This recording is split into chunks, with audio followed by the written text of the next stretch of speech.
Cool. So my name is Oscar, and really not too long ago, I was in the same exact classroom taking the same exact course. Ever since I graduated, I'm now a full stack web developer for UC Berkeley, for remote, and I've also already created my own web development agency, which I've taken on a bunch of freelance clients from all over. And this is all in a pretty short period of time since I've graduated. I had a couple points that I wanted to bring up that I think I would have found very useful when I was in your guys' position, that, you don't really learn until you're really out there in the field and you kind of start learning all these different things that you would have never thought about. So like number one, of course, landing your first full-time job. I'm sure it's many of your guys' main goal. But then the other side of freelance work and how freelance work could actually help you with actually landing your first full-time job. Because that was a huge help for me with putting on my resume that I was able to do a couple freelance jobs. Are there any of you guys that are kind of going full freelance? I want to start my own business. I was thinking about doing some freelancing. And I was interested in what you said about your company, that you started freelancing. Yeah. And how did you go about doing that? I mean, what did you think about and how did you plan it? Yeah, so for freelancing, I first started freelancing through actual Mesa's program. Mesa offers students to build new businesses, and obviously with new businesses, they need new websites. So Chris was actually, hey, this guy is Eddie. Eddie's looking for some web developers. And I was like, oh, I'm down, like put me in, with no freelance experience. So I was like, this is perfect. So then I started kind of getting into some simple sites, which I think served well. And also the client didn't expect too much because they're obviously new business owners too. So I think you don't need much to start freelancing. Really, you don't need a company, you don't need a LLC. That's down the road. So you could start small, build a website for a friend, family member, a local business, and for a low price. But I say that with the kind of a grain of salt because at the end of the day, you have to set your own boundaries and know your worth, right? That's extremely important because sometimes it's there's people out there that will take advantage of you, unfortunately. And also, if you are able to and you're willing to, even a free website, but make sure, again, setting your boundaries, make a simple website, kind of set the scope. I'll make you a free website for my portfolio, but it's going to be a simple website. And for the most part, yeah, who's going to say no to a free website for their brand new company, right? And also, you're also getting a portfolio piece. The only thing you're investing is your time. That's all you're losing. So rather than people that are selling merchandise, you have to put down $1,000 to buy the merchandise, and you're just hoping to sell and profit off that. No, we're web developers. All we're really wasting is our time. So, of course, how you value your time is different from one another's. But if you're kind of newer to the industry, like I was very willing to give out free work in order to really build my skill set and get some good portfolio pieces for my own portfolio. Does that kind of answer your question? I believe it was Phyllis. Yeah, you did. I thank you so much for that information. Of course. Yeah, it was really good. Yeah, awesome. So I'll touch first on the full-time employment type of kind of things, because I know that's kind of like maybe the main goal of a lot of people here. It sure was my main goal, but again, it's not one or the other, freelance or full-time. They both go hand in hand. As I have before, I've done both at the same time, and I'm still doing both at the same time. And Chris is probably still doing both at the same time. And he's, the beauty about web development is that you have so much free time on your hands. Again, all you're investing is your time. But there are certain criterias, of course, and requirements to become a competitive candidate. The first one is really having a portfolio of your past work. So I'm not sure if you guys have already been applying to certain places, but if you have, you might have noticed that on almost every job application, it's your portfolio link. That's one thing that I noticed when I was applying to a bunch of places. And by a portfolio, I do not mean creating a full React front end with Node.js back end, MongoDB database, which you can, of course. I did it, but it took me a year to actually complete that project, but I learned so much. Of course, learning by doing, that's like the number one thing that kind of like helped me out a lot. But it could just as easily be a WordPress site, right? A WordPress site just so you could get something up and running. But at the end of the day, make sure that it's a quality site, because at the end of the day, you're still a web developer and you have to show that you are a high quality web developer with a high quality portfolio. So that's one thing that I highly recommend. Whichever route you take, just make a high quality web portfolio, meaning you're meeting accessibility scores, SEO, the simple stuff, the very simple stuff like meta descriptions and page load times, that your images are compressed. So yeah, I think that's like maybe one of the main minimum requirements to actually be competitive in such a competitive industry, right? And then the second point, I hate it. I kind of hate the term because it's so much easier said than done, but it's networking, right? It's like, oh, networking, or you got to network, but it's like, it's so much easier said than done, right? My mistake that I did when networking was I went on LinkedIn and I started messaging a bunch of lead developers in Uber, Lyft, and I got 0 replies. The only reply that I got was Alex Morgan, because he's actually an alumni of the web development program. So that kind of goes back to saying, if you're gonna network with the right people. And the right people for me in this case were the people here at Mesa College. So for example, bothering Chris on a regular basis, like that was a huge key to my success. It was a huge key to my success. And I say bothering, but really it's not bothering, because he wants you to succeed. Like he really is, like he wants you to message him, and because if you guys succeed, then that means the program is successful. And I'll show you how that helped me too. So like, he's occasionally presented with opportunities that can benefit you guys, right? During my time here, I was able to land an internship as a software developer through a program that Mesa actually offers. I believe it's the MIP program. I'll put the links later somewhere here so you guys could have access to it. But I got an internship through there, 6 months. It was technically unpaid, but I got a stipend of $1,000, but I don't care. As long as I have that on my resume, that's worth much more than $1,000 for me in my case, right? Also, I was able to get employment at Mesa College for a web developer too, because it opened up, and Chris was like, hey, anybody want to be a web developer for Mesa College? And I'm like, yeah, I'm down. And I ended up getting hired, and I worked there for almost a year. Again, sacrificing a little on your hourly rate, but it's worth it because you're getting that experience on your resume. So really be open to all opportunities that are presented to you. It's something that is gonna make you very competitive when you're applying to places. And not only that, so apart from like part-time jobs and internships, freelance work. Like I said, I was freelancing for the business incubation program. I put that on my resume. I put that I was a freelancer for all these projects. So those are things that you don't necessarily have to go through a process of applying. You just find clients. And then you could put that on your resume right away. So that is already strengthening your resume. So once you get to that point and you have a pretty solid resume, then you start thinking about optimizing your resume, right? If I were to look back at like one of my first resumes, it probably was one of the reasons why I wasn't getting so many callbacks. But then I started doing a lot more research, and I have another resource for you guys that helped me out a lot. It's this subreddit called Engineering Resumes, which is maintained by top level engineers and recruiters. And they give you templates and pointers on industry standard resumes. That's one thing that you guys should definitely look into to at least get like a good template that is ATS parsable. I'm not sure if you guys heard of that term, but it's a company having an automated system that parses through 500 resumes and throws away a bunch automatically because they don't meet certain criteria. It's kind of crazy, it's kind of messed up, but there's ways around it. By actually getting a pretty industry standard resume through templates like the subreddit that I mentioned. Any questions so far on any of that? I have a question. Yeah. You mentioned that like when you look at your first resume, so could you tell me like some points that you kind of like messed up? Yeah, so I think one of the main things that I saw and I've noticed, very simple, but a resume should not be 2 columns or 3 columns. It should be just 1 column with rows, because the ATS system parses a resume row by row. And if there's columns, it could throw off that ATS software that they use. So that's one of the main things that I learned. My first resume had like 3 or 4 columns. Yeah, see, like the resume that was up there, like that was my 1 page. It could be 2 pages too, but 1 page, hopefully. Yeah, you can see that there's no column, there's no second column, it's just rows. I have my projects there too because I didn't have enough experience to really fill out the whole page. Projects is also really like your main key cornerstone projects to put up there.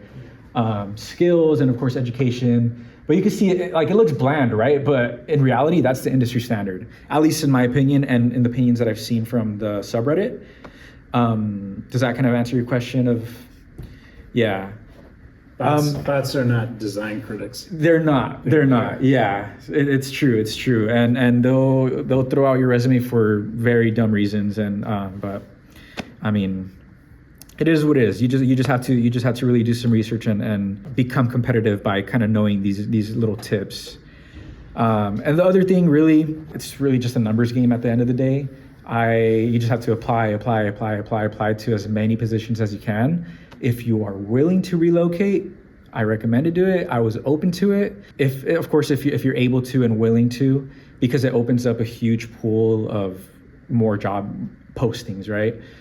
Even if it's for a year, a junior position could pay you 100 or something plus a year, which is great. And then you'll come back to San Diego making maybe double that. So it's an investment. I would say it's an investment if you are able to, of course.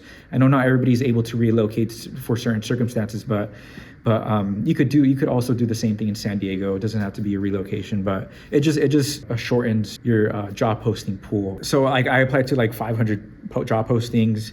I got 3 interviews and landed the one at UC Berkeley. But like I said, I could have probably cut down that 500 job applications down to half if I would have taken more precautions, like optimized resume. So going into like the freelance stuff, especially with no experience, how I mentioned already, start small, offer websites for friends, families, local businesses, know your boundaries. If you are willing to, make a simple site, but for free.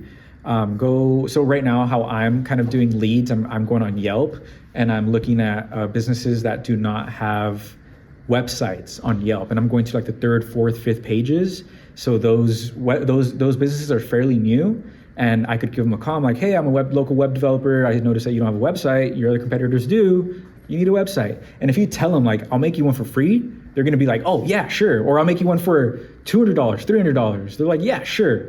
It's easy. It's easy to make that money, and even though it's a small amount of money, the beauty about freelance the freelance web development is that, like I said, really you're just investing your time. So if you're able to find a workflow for freelance that only takes you 2 days to build a website, and you charge them $500, $1,000, you get $1,000 in 2 days of building that website.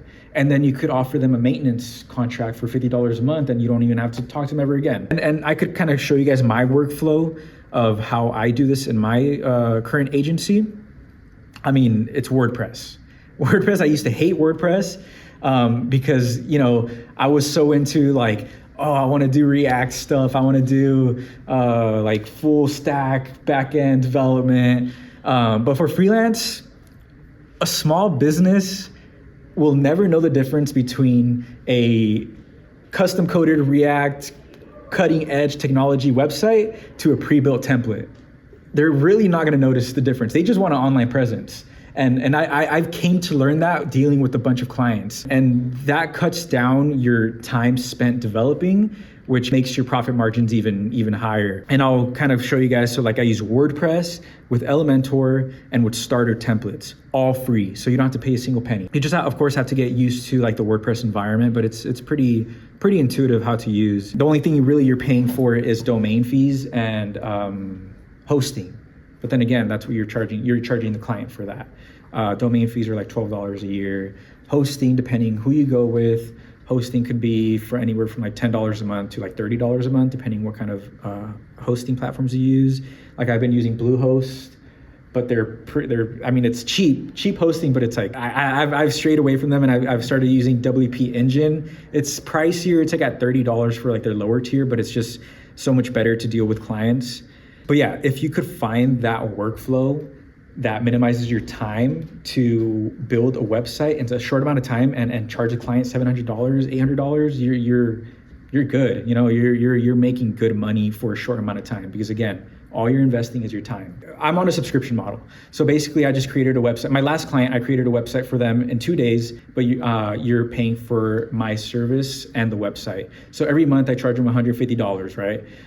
And I build the website, and then months could go by and they don't even call me. But I tell them, I'm like, if you need something new on your website, just give me a call and I'll do it. I'll make the change. But then months go by and they don't contact me. But the payments are still coming and coming. So it's like that kind of passive income type of deal. But I also offer lump sum websites. So if someone was like, no, I want the website for myself. This is my property. I'm like, okay, well then pay the 6 months up front, which comes out to like $900. And it's your website. But then if something goes up wrong with your website, then you're gonna have to hire me at my hourly rate, which is probably not gonna, it's higher than we're gonna be paying monthly. Yeah. I want to inject one little thing. Yeah. All you need is $600 to get that 1099. Okay. Mm-hmm. The tax form that makes your, like I think I mentioned it last week, half your house can be written off for taxes. So in some people's cases, that $600 website is actually $8,000 or $9,000. Mm-hmm. So even if you were to pick off one a year, that is worth your time. Yeah. So. Yeah, definitely. Like my last client was actually telling me, oh yeah, this is all tax deductible, because I'm also going to do some marketing for them, which I'm not really too sure, but I was like, yeah, I know how to do it. That's also another mentality that I learned from you, and it has been working, is if they ask you like, oh, do you know how to do this? Yeah, I know how to do it, even if you don't know how to, because all of us here, we know how to learn things on the fly because we're web developers. Like, we know how to learn. So you just have to have the confidence to tell them like, yeah, I know how to do it, and you'll come out with good results. That's the one thing that I learned from this guy. Yeah. He's like, it's crazy enough to work. Yeah. The worst case scenario, guys, is you have a couple all-nighters. But those will be so fun. Yeah, exactly. Yeah. It's like, but then again, all you're wasting is your time. It just depends how much you value your time. But at the same time, it's like, if you really like what you're doing, it's not really wasting time because you're learning. You're sharpening your skills. Like, okay, well now I know how to do this certain service. Like after learning it, if anything to take away from here is that if a customer is like, if a potential client's like, oh, do you know how to do this? Yeah, I know how to do it. And then figure it out later. Someone asked me the other day, can you do a tracheotomy with a stick? I'm like, yeah, sure. Okay, but I mean, not much else to see on the freelance side of things, but any questions? I have a question about the time value. So I accidentally kind of took the 152 class when I was helping students. So I gained a lot of this knowledge, and so then I kind of did the same thing. Oh yeah, I know how to do that. Yeah. So I did a few freelance projects. And how do you handle changes? Like when the client is like, oh, I don't like that. Oh, I don't like that. Oh, I don't like that. And you were like, oh, I was doing the site for like $500. Yeah. And so it kind of spins you in this all-nighter thing for lots of time. You have to set a strict scope beforehand. That's one of the mistakes I made when I was first freelancing with the business incubation program. I didn't set a strict scope and have them respect your boundaries and set a strict scope. So I had a client that gave me this initial scope, and it was pretty vague, and that's my fault in part because I was pretty vague about it. I was like, sure, I could do that. And then they kind of started building more and more into it, and the scope creep just started going like crazy. So I just recommend setting a very strict scope, and this is what I'm going to provide. These are going to be my results. And if you want to add additional to it, then we'll talk about, charging you more for this additional work. I think it's a balance of setting a strict scope, but at the same time keeping a good client relationship, because that's also very important. So just kind of like setting it up in advance, like anticipating some of those problems that you might run into. Yeah, definitely. And like you mentioned too, it is hard because sometimes you don't know exactly where you're getting yourself into. But don't be afraid to reach out and be like, hey, look, you know what, this might be possible. This might take a little longer. Don't be scared to give them, extend the timeline a little bit. Like I need to focus on this certain aspect. This other thing that you requested has to be put on the back burner for a little bit. And for the most part, they'll be pretty understanding. And if they're not understanding at all, then it's probably not a client you really want to work with. You can always hang up on them. Yeah. But this link is to my contracts, and I have a maintenance contract here, and that contract calls for minimal hour of billing per change. Yeah. So that is a way to entice them into the monthly plan that this guy's got. If you see $185 for an hour, or you can do 100 a month. 100 a month, most people, is way more manageable than 185 an hour. Yeah. And that's how I got Ballast Point to get their maintenance thing. Yeah. So they paid for years without even knowing it.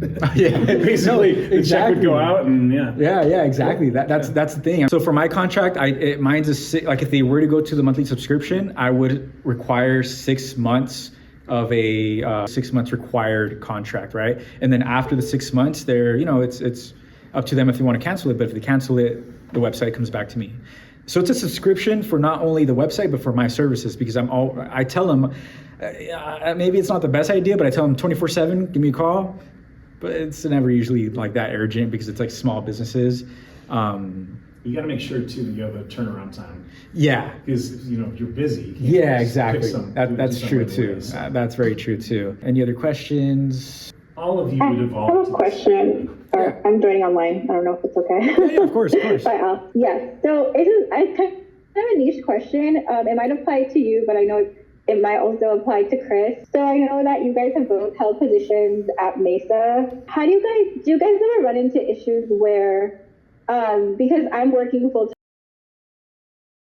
I just got a position where it is like a little bit on the IT side. There is like some light web stuff, but I am working with like IT contracts and helping like kind of navigate towards decisions on vendors and things like that. Does your freelance and your full-time work ever kind of mix in ways that where you're like, oh, like I need to step back from this because it creates a conflict of interest? Or do you purposely like choose completely like different industries to freelance from like where you work based on that? Yeah, that's yeah, I don't think I have too much experience with that. Do you have any experience with that? Like, at least because I know you work with the UC system and yeah, I mean I teach the same thing over UCSD. I'm my only competition. I hate that. Okay. I hate that guy. Well, let's say like if you were like to bringing like a company in to like do something with like the website or something like that, and it's like, oh shoot, like I also freelance for that company. Like, has anything like that ever happened where it's like, or like this is the company they're considering? I don't know. I guess I was wondering if it's like, if it makes more sense to just maybe like if I work for government, focus on like the education side and some like a company that does like more education contracts or something like that. Well, I see it as no conflict of interest generally. If there is one, just bring it out in the open. Be open about it, because you don't want to risk any employment. Yeah. But like my thing at UCSD, I teach similar topics, but they're apples and oranges. That's an 8-week course that costs 6 times as much. I don't see. I don't see it as a. I wasn't even thinking about that. I was choosing companies to freelance with. Like, would you choose something completely different? It's like, oh, I'm only going to design websites for like restaurants because it has nothing to do with a company that might want to like do this, or something like that. Well, just kind of keeping like a clear cut line between like your full-time job and like where you freelance. Well, I've got a long history of basically doing competitive sites. I'll do one and then I'll do their competitor. That's a way to get business. If you look at, I'm dating myself, but if you look late 90s, look at minor league baseball teams, specifically the Eastern League, every single team's website was mine. Every single one of them. Okay. Yeah, and there's no conflict of interest. We picked, they like the functionality. And so I would just reuse the functionality. I think in this industry, if there is a conflict, they'll bring it up. And they won't hire you, But that's how these companies found me was, hey, you did my competitor's site. Can you do mine? Yeah. So I wouldn't worry about it. Yeah. Wondering like if you guys ever ran into situations like that where you're like, oh, like I might have to step away from doing one thing or the other because of like, whatever. Yeah, I wouldn't limit yourself too much. Ask for permission. Exactly, ask for forgiveness, not for permission. But then you also don't want to be too risky. But I would definitely probably keep open communications with your job, and for the most part, if you get the okay, then do it, because at the end of the day, it's gonna benefit you.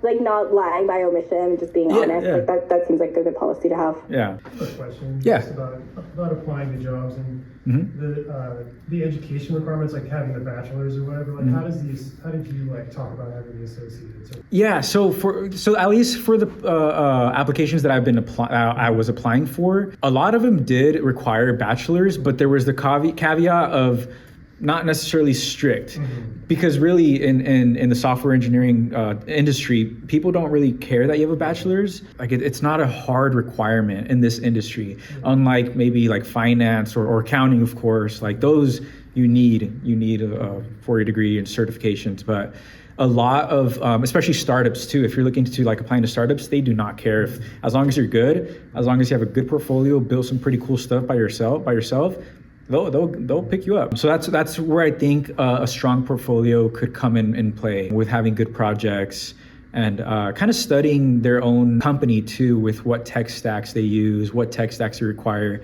And another thing too that I would recommend is tailoring your resumes to each job post, not every single one, the job post that you're very interested in. So what I did that helped me out a lot was I would create a bunch of bullet points on my notes app that were pertain to different technologies. And then if I were to see that same technology on a job post that I really want, I would kind of do like a hot switch on my resume and then send that one out that would pertain to that specific job post. And I would just have a whole list of bullet points that touched on all the different technologies. So I would just kind of, like do like a hot swap. So that helped me out a lot too, with just kind of efficiently applying and optimizing your resume as you go. Because I think that's really important too, because also these checkers are looking for certain keywords. But yeah, that's definitely another tip that I could give you guys. You guys have any what about soft skills? Sorry? Like, your Git skills, your Yeah. overall knowing Agile, Jira, your ticketing skills, your ability to estimate. How do you approach all of those?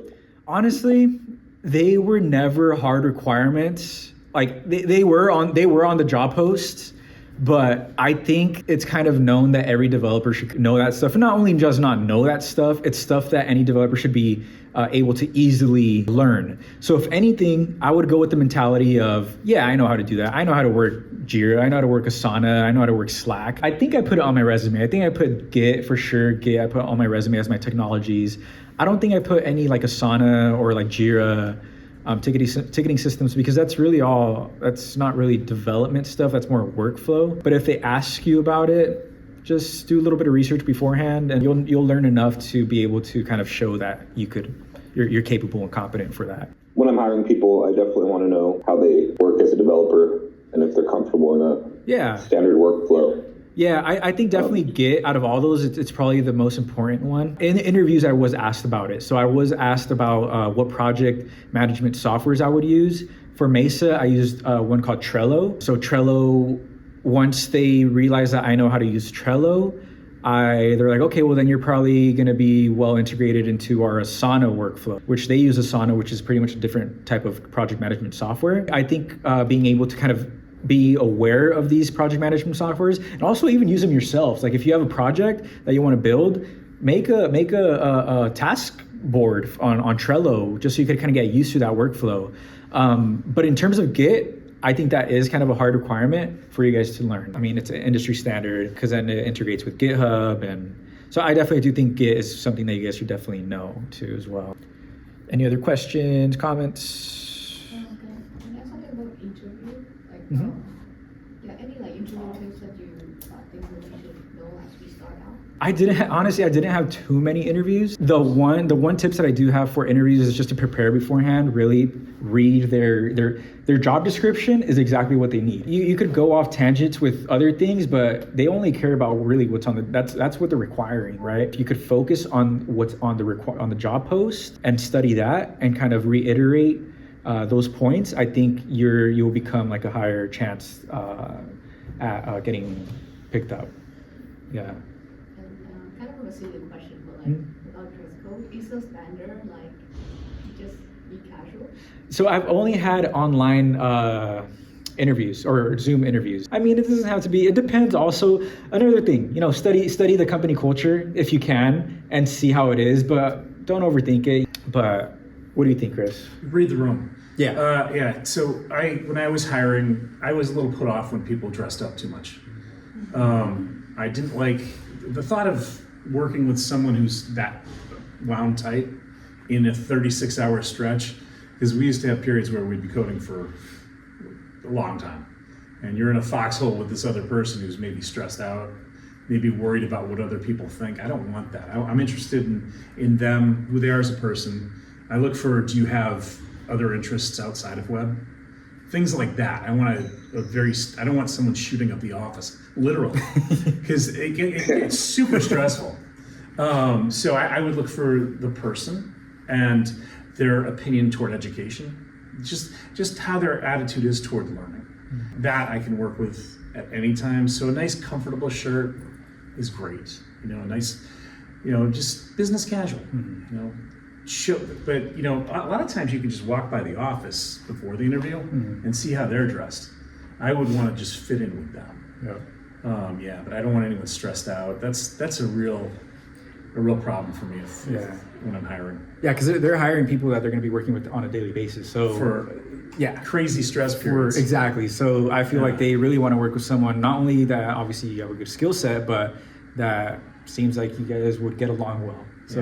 The stress of the office is something to pinpoint too. Yeah. I was in pharmaceuticals, and there would be times where $5 or $6 million might be on the line for a campaign and a product, and they needed it within 4 hours, things like that.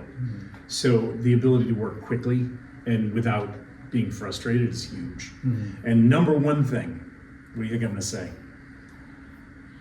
Ask for help. Oh yeah, every time. Yes. I don't want any pride. I made that mistake. We're a teammate. Yeah, we're a team, and we got to get this stuff done out the door. And if that's it. What if someone knows that I don't know? Oh God, heaven forbid. It's a huge mistake I made in my first internship. I was terrified to ask my senior developers for help, and I was just prolonging the task at hand, and I was getting so stressed. And I was like, okay, I just need to ask him. He's like, yeah, sure, like I'll help you. I'm like, oh, okay. They're friendly people, like developer. We love to help each other out for the most part, right? Always ask for help. Always ask for help, especially if you're new. Even if you're not new, it's just always ask for help. That's huge. It's a huge thing. If not, it might be time to choose a different field. Yeah, it's such a critical. Yeah. Nothing's gonna happen to you. You'll be a hero. Yeah, just get it done. Yeah, exactly. Goodness. Brian has a question. Oh yeah. Brian, did you have to create a website as part of the application process? Oh, okay. So that's actually, okay. So Brian, be wary about those applications. I had an application where they're like, yeah, we're interested, build this full website for me and to see if you're gonna be eligible. And I was like, no chance. I'm not gonna do that for you because you just want free work out of me.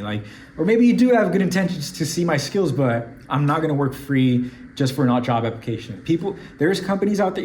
You also have to notice that there's companies out there that are shady and are just exploiting their own workers and potential workers too. So, if it's a small, like for UC Berkeley, I could tell you my hiring process for UC Berkeley, right? It was my first round interview was just a phone interview with my manager. He sent me the questions 10 minutes beforehand, which was amazing. I got to study for 10 minutes, and then. He told me about the company, the institution. Okay, second round interview was with the rest of the team. It was a panel interview. And then again, they sent me the questions, I think 30 minutes beforehand, so I could study them and kind of prepare myself, which was amazing. Not all companies do that, so I wouldn't count on them sending you the questions beforehand. And then the third round was a take-home quiz, which at that point, you're like, okay, I'm on my third round. Like, yeah, I'll code for you guys. A technical interview, kind of it is, but it's a take-home quiz, which was to build, actually, I think I have it on my code pen. Yeah, let me see. I'll show you guys my... Hey, Brian, in the meantime, you asked about making a website for an interview. I have had that experience with Kaiser Permanente. They gave me a website, they gave me a Photoshop document and asked me to turn it in. I had a friend who worked there who gave me a little heads up. They were really looking at how you utilize mix-ins with SAS. But I had a leg up. I knew that going in. So when I built it, and they gave me like 48 hours to do it.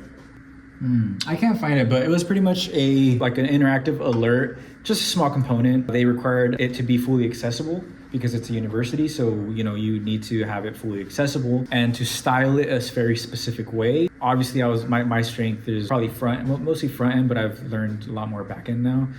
So I was able to build that front end little component fully accessible I ran some accessibility tests on it, and they loved it. And since then, I got the offer, and I was like, oh, thank God. I think somebody asked kind of what to do to prepare for some of these technical tests. It's really like knowing their skill set before you go in. I've been on both sides a lot of times, hiring and being the hiree. And sometimes you'll meet guys that are great and just want to kind of pick your brain over all your knowledge. And sometimes you'll get guys that want to have you do an algorithm for figuring out what angle the clock is at any point in time of day. I think just don't oversell yourself and really know what you know.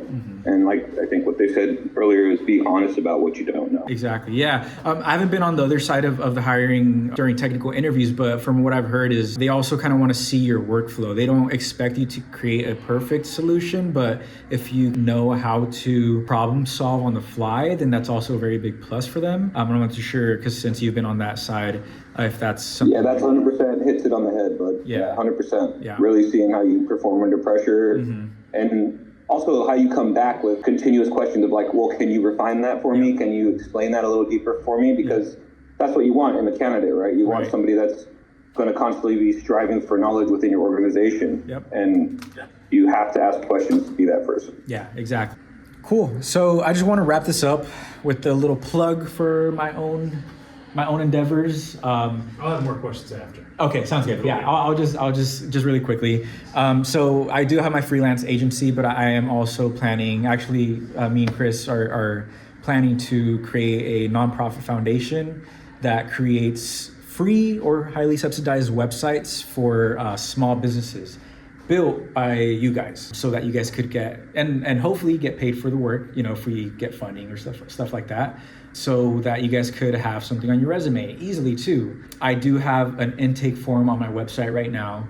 Obviously, we're very early stages of that, but if you want, shoot a link, or I'll send Chris to send those links out too. Just fill out the form and I'll keep you guys up in mind. I mean, in general, you guys are the first on my list for that, because I was here not too long ago and I would have loved this opportunity. I'm indebted to this to this program.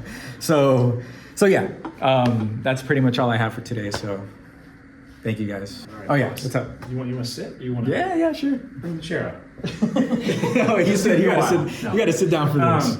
I see a fear of they get in here and how do we address the problem of not having enough portfolio pieces, and how you did it? Yeah, I had Google Analytics set up on my portfolio. 500 applications, honestly, I don't think most job applicants even, or recruiters even open up my portfolio. Because in reality, from what I understand, is that it's a bunch of technical, or either just not technical or non-technical recruiters that are actually looking at the job application. I think it's rarely like actually software developers that are looking through your job application. You really don't need these crazy projects on your portfolio, because you're still, you're considered like a junior developer. So any assignments that you've done with Chris, the e-commerce platforms, like anything to show that you're competent enough to learn, I think that's just as valuable as having like these crazy full stack web applications. Don't be scared to just build something very simple on a portfolio and put whatever assignments you have on your portfolio, and just go for it. That's cool. Yeah. So the other thing that I think you could help us with, could you describe your job at Berkeley? Yeah, sure. So, like I said, I used to hate WordPress. Not hate it, but I just didn't know it. Schedule too, like the workflow. Okay. How heavy is it? Yeah. How hard was it, the onboarding process? Yeah. Just that. So the onboarding process is it's a UC system, so the onboarding process is going to be very bureaucratic. It took me probably like a month and a half to actually get fully hired. But that's UC Berkeley, because it's a UC system. Actually, also Mesa. Mesa took like a month to hire me, because it's a process. But that's apart from the main point. I work an extremely flexible schedule. And in terms of like more technical stuff, me and another senior developer, we manage 32 or 33 WordPress sites under the student affairs at UC Berkeley. We use the same theme all across, so it's kind of easier to manage. Right now, one of my biggest projects that I actually just finished was for a UC Berkeley dining team or department. I had to create a backend application that connects to a third-party software. Every hour on a cron job, it needs to update the menu items on a front end. So I had to create that like backend link that works on a cron job. And what technology are you using? You already know what I'm using. I know. PHP. I mean, all PHP. And as much as I loved my React and Node and JavaScript, I'm starting to really like PHP because it's not going anywhere. It's not going to go anywhere as much as people say that they hate it. I think PHP 8 is actually an insanely good upgrade from like the past PHP versions. It's not going to go anywhere. There's still a market for it. I mean, you see it where I'm working. That's why I'm saying like WordPress is built off PHP. So your freelance stuff is going to be tied in with PHP work. The other thing, that's huge for you guys to know. I'm really pushing EDUs, .edus on you guys. If you see an ad, it's a good thing to get into. It does take a while to get hired, but yeah.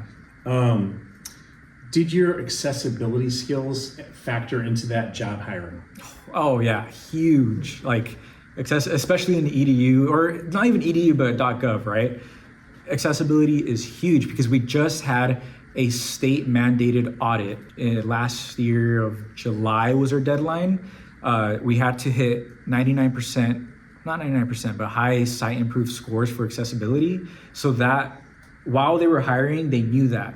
So they're like, oh, you need to know accessibility if you're going to be hired. And I did, because from what I learned from Chris and from what I learned from at Mesa College. So accessibility is huge, especially if you want to get in that certain industry of EDU and .gov. Also with freelance work, because accessibility is also great for SEO. So you could show your client that your site is following all the great accessibility standards. So your site's going to rank higher on Google, because Google sees that. And they will rank your site higher, and that just creates more value for their website. It's an excellent negotiating tactic. It is. Too. It is. I pretend I'm an attorney. yeah. It's because there's people. There's like these scummy people that go around and no. Hey, no, I'm not talking about you. There's these scummy people that go around and sue and like send like, I don't know if it's like lawsuits to companies because they're not meeting certain accessibility standards, and it scares off like, which it's not like it's I don't know. I have to read more into it. That. Yeah. But yeah, it's huge. Learn accessibility. I mean, not only because of SEO and getting hired, but also because it's good for the world. It's, you're creating equity and allowing more people to purchase a product. Through an e-commerce, it's, we should, all of our portfolio sites need to be accessible. It takes 2 minutes to make it. Yeah. Accessible. It's not a big thing. Yeah. Another thing that we should mention, that if you have any kind of screencast talking about accessibility on your site, it's always a good idea. Only two more. One more. Yeah. Could you show and talk about your AI client with these guys? Oh yeah, Tracto? Yeah. Did I say that properly? Yeah. All right. So let me actually read these real quick. These actually can be done pretty, well, not too simply, but I believe this is within the realm of anybody who wants to try it. The reason I mention that is because it looks so good on a portfolio. Yeah. And I have the source code available too, if you guys want to check it out on my GitHub too. So, and feel free to use it and tamper within. And so this is the one on my personal portfolio, which is really just an AI agent. Like you have these pre-written options. OpenAI API, I created the front end. This is just pretty much ChatGPT, but with my information kind of injected into it.